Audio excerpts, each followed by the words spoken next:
कैकेयी पहुंचकर भरत अपने भाई शत्रुघ्न के साथ आनंद पूर्वक अपने दिन व्यतीत करने लगे। भरत के मामा अश्वपति उनसे उतना ही प्रेम करते थे जितना कि उनके पिता राजा दशरथ। मामा के इस स्नेह के कारण उन्हें यही लगता था मानो वे ननिहाल में न होकर अयोध्या में हों। इतने पर भी उन्हें समय समय पर अपने पिता का स्मरण हो आता था और वे उनके दर्शनों के लिए आतुर हो उठते थे। राजा दशरथ की भी यही दशा थी। यद्यपि राम और लक्ष्मण उनके पास रहते हुए सदैव उनकी सेवा में संलग्न रहते थे, फिर भी वे भरत और शत्रुघ्न से मिलने के लिए अनेक बार व्याकुल हो उठते थे। समय व्यतीत होने के साथ राम के सद्गुणों का निरंतर विस्तार होते जा रहा था। राजकाज से समय निकालकर आध्यात्मिक स्वाध्याय करते थे। वेदों का सांगोपांग अध्ययन करना और सूत्रों के रहस्यों का समझकर उन पर मनन करना उनका स्वभाव बन गया था। दुखियों पर दया और दुष्टों का दमन करने के लिए सदैव तत्पर रहते थे।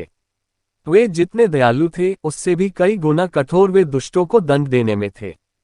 वे न केवल मंत्रियों की नीतियुक्त बातें ही सुनते थे बल्कि अपनी ओर से भी उन्हें तर्कसम्मत अकाट्य युक्तियां प्रस्तुत करके परामर्श भी दिया करते थे। अनेक युद्धों में उन्होंने सेनापति का दायित्व संभालकर दुर्धर्ष शत्रुओं को अपने पराक्रम से परास्त किया था। जिस स्थान में भी वे भ्रमण और देशाटन के लिए गए वहां के प्रचलित रीति रिवाजों, सांस्कृतिक धारणाओं का अध्ययन किया, उन्हें समझा और उनको यथोचित सम्मान दिया।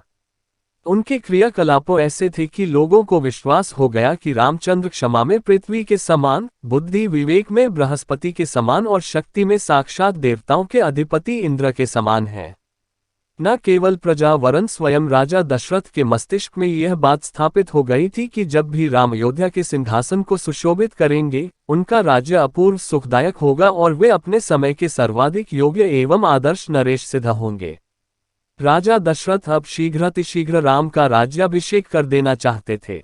उन्होंने मंत्रियों को बुलाकर कहा, हे मंत्रीगण, अब मैं वृद्ध हो चला हूं और रामचंद्र राजसिंहासन पर बैठने के योग्य हो गए हैं। मेरी प्रबल इच्छा है कि शीघ्रातिशीघ्र राम का अभिषेक कर दूं। अपने इस विचार पर आप लोगों की सम्मति लेने के लिए ही मैंने आप लोगों को यहाँ पर बुलाया है। कृपया आप सभी अपनी सम्मति दीजिए। राजा दशरथ के इस प्रस्ताव को सभी मंत्रियों ने प्रसन्नतापूर्वक स्वीकार किया। शीघ्र ही राज्य भर में राजतिलक की तिथि की घोषणा कर दी गई और देश देशांतर के राजाओं को इस शुभ उत्सव में सम्मिलित होने के लिए निमंत्रण पत्र भिजवा दिए गए। थोड़े ही दिनों में देश देश के राजा महाराजा, वनवासी ऋषि मुनि, अनेक प्रदेश के विद्वान तथा दर्शकगण इस अनुपम उत्सव में भाग लेने के लिए अयोध्या में आकर एकत्रित हो गए। आए हुए सभी अतिथियों का यथोचित स्वागत सत्कार हुआ तथा समस्त सुविधाओं के साथ उनके ठहरने की व्यवस्था कर दी गई। निमंत्रण भेजने का कार्य की उतावली में मंत्रीगण मिथिलापुरी और महाराज कैकेयी के पास निमंत्रण भेजना ही भूल गए। राजतिलक के केवल 2 दिवस पूर्व ही मंत्रियों को इसका ध्यान आया। वे अत्यंत चिंतित हो गए और डरते डरते अपनी भूल के विषय में महाराज दशरथ को बताया।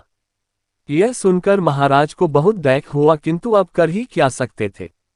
सभी अतिथि आ चुके थे, इसलिए राजतिलक की तिथि को टाला भी नहीं जा सकता था। अतएव वे बोले, अब जो हुआ सो हुआ, परंतु बात बड़ी अनुचित हुई है। अस्तु वे लोग घर के ही आदमी हैं, उन्हें बाद में सारी स्थिति समझाकर मना लिया जाएगा।